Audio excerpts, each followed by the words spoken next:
नमस्ते, मेरा नाम आशीष है। आज हम करेंगे पाठ पत्रकारीय लेखन के विभिन्न रूप और लेखन प्रक्रिया के एमसीक्यूज यानी मल्टीपल चॉइस क्वेश्चन। आप ये पाठ पढ़ चुके हैं तो आज आपको इस टेस्ट में बहुत मजा आने वाला है। और अगर आपने इस पाठ को नहीं पढ़ा तो इस पाठ का लिंक आपको डिस्क्रिप्शन बॉक्स में सबसे ऊपर मिल जाएगा। हजारों लोग देख चुके हैं, आप भी देख सकते हैं। तो आइए शुरू करते हैं।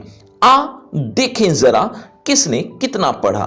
पहला प्रश्न आपके सामने, पत्रकार कितने प्रकार के होते हैं? बच्चों, हर क्वेश्चन के बाद आपको 5 सेकंड मिलेंगे आंसर देने के लिए। आप अपना आंसर कमेंट करते रहना, एंड में देखना चाहता हूं किसके कितने आंसर ठीक हुए। पत्रकार कितने प्रकार के होते हैं? ऑप्शन सुनिए। Option A 2, option B 4, option C 3, option D 5। आपके 5 सेकंड शुरू होते हैं अब। 5 4 3 2 1 0। सही उत्तर है ऑप्शन ए 2। चलिए अगले प्रश्न की तरफ। अगला प्रश्न आपके सामने, समाचार संगठन में काम करने वाले नियमित वेतनभोगी पत्रकार को क्या कहते हैं? समाचार संगठन में काम करने वाले नियमित वेतनभोगी पत्रकार को क्या कहते हैं? ऑप्शन सुनिए। Option A freelancer, option B पूर्णकालिक, ऑप्शन सी अंशकालिक, ऑप्शन डी अल्पकालिक। 5 4 3 2 1 0। सही उत्तर है ऑप्शन बी पूर्णकालिक यानी पूरे समय के लिए। चलिए अगले प्रश्न की तरफ। अगला प्रश्न आपके सामने, समाचार पत्र का संपादन करने वाले को क्या कहते हैं? समाचार पत्र को संपादन करने वाले को क्या कहते हैं? ऑप्शन सुनिए। ऑप्शन ए प्रकाशक, ऑप्शन बी संवाददाता, ऑप्शन सी फीचर लेखन, ऑप्शन डी संपादक। ये मिसप्रिंट हुआ है, इसको संपादक मानिए। ऑप्शन डी है संपादक। 5 4 3 2 1 0। सही उत्तर है ऑप्शन डी संपादक। चलिए अगले प्रश्न की तरफ। अगला प्रश्न आपके सामने, भुगतान के आधार पर अलग अलग समाचार पत्रों में लिखने वाले पत्रकार को क्या कहते हैं? भुगतान के आधार पर अलग अलग समाचार पत्रों में लिखने वाले पत्रकार को क्या कहते हैं? ऑप्शन सुनिए। Option A freelancer, option B अल्पकालिक पत्रकार, ऑप्शन सी अंशकालिक पत्रकार, ऑप्शन डी संपादक। चलिए 5 4 3 2 1 0। सही उत्तर है ऑप्शन ए फ्रीलांसर। चलिए अगले प्रश्न की तरफ। अगला प्रश्न आपके सामने, समाचार पत्रों में छपने वाले फीचर में लगभग कितने शब्द होने चाहिए? समाचार पत्रों में छपने वाले फीचर में लगभग कितने शब्द होने चाहिए? ऑप्शन सुनिए। ऑप्शन ए 500 से 5000 शब्द, ऑप्शन बी 250 से 2000 शब्द, ऑप्शन सी 100 से 500 शब्द, ऑप्शन डी 550 से 5000 शब्द। 5 4 3 2 1 0। सही उत्तर है ऑप्शन बी 250 से 2000 शब्द। चलिए अगले प्रश्न की तरफ। अगला प्रश्न आपके सामने, इनमें समाचार पत्र की आवाज किसे माना जाता है? बच्चों, आपको कोई प्रश्न समझ में नहीं आ रहा हो तो कमेंट करके पूछ भी सकते हो। इनमें समाचार पत्र की आवाज किसे माना जाता है? ऑप्शन सुनिए। Option A feature, option B संपादक के नाम पत्र, ऑप्शन सी संपादकीय, ऑप्शन डी स्तंभ लेखन। 5 4 3 2 1 0। सही उत्तर है ऑप्शन सी संपादकीय। चलिए अगले प्रश्न की तरफ। अगला प्रश्न आपके सामने, समाचार लेखन की श्रेष्ठ शैली कौन सी है?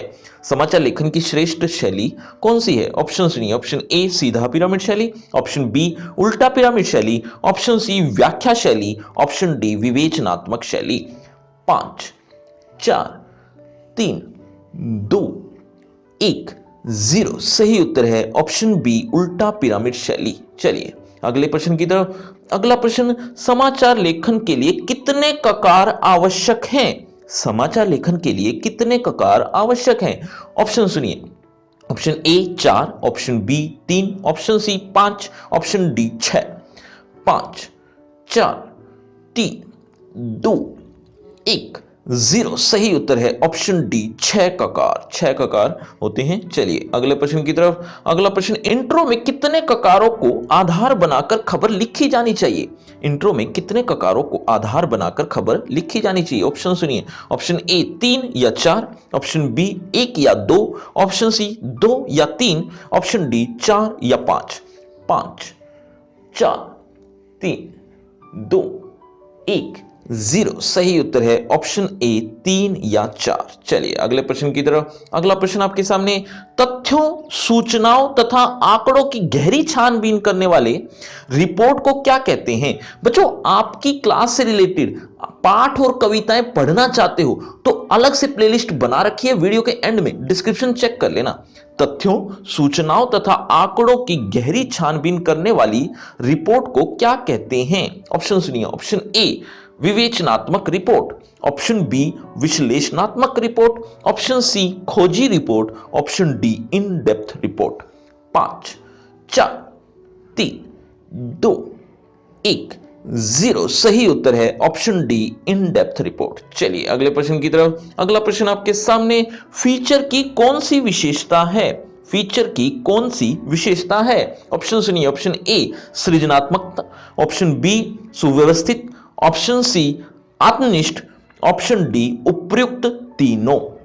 5 4 3 2 1 0। सही उत्तर है ऑप्शन डी उपयुक्त तीनों। ये उपयुक्त जो तीनों हैं ये सभी इसकी विशेषताएं थी। चलिए अगले प्रश्न की तरफ। अगला प्रश्न, पत्रकारीय लेखन के लिए कच्चा माल किस से प्राप्त होता है? बच्चों, इसी तरह और भी एमसीक्यूज की वीडियोस चाहिए तो लिंक डिस्क्रिप्शन बॉक्स में ऊपर ही मिल जाएगा, वीडियो के एंड में देख लेना। पत्रकारीय लेखन के लिए कच्चा माल किससे प्राप्त होता है? ऑप्शन सुनिए। ऑप्शन ए संपादक के नाम पत्र से, ऑप्शन बी संपादकीय से, ऑप्शन सी फीचर से, ऑप्शन डी साक्षात्कार से। 5 4 3 2 1 0। सही उत्तर है ऑप्शन डी साक्षात्कार से। तो बच्चों, ये है आपका रिपोर्ट कार्ड, ध्यान से देख लीजिए, पढ़ लीजिए। और हां, आपके टोटल मार्क्स कितने हैं ये कमेंट करना मत भूलना। इस पार्ट का आप रिटन टेस्ट देना चाहते हो तो डिस्क्रिप्शन बॉक्स में सबसे ऊपर लिंक मिल जाएगा, और इसी पार्ट को अच्छे से पढ़ना चाहते हो तो उसका लिंक भी आपको डिस्क्रिप्शन बॉक्स में ऊपर ही मिल जाएगा। और अगर आपको मुझसे बातचीत करनी है तो सभी सोशल मीडिया के लिंक डिस्क्रिप्शन बॉक्स में है, आ जाइए, बातचीत करते हैं। शुक्रिया, धन्यवाद।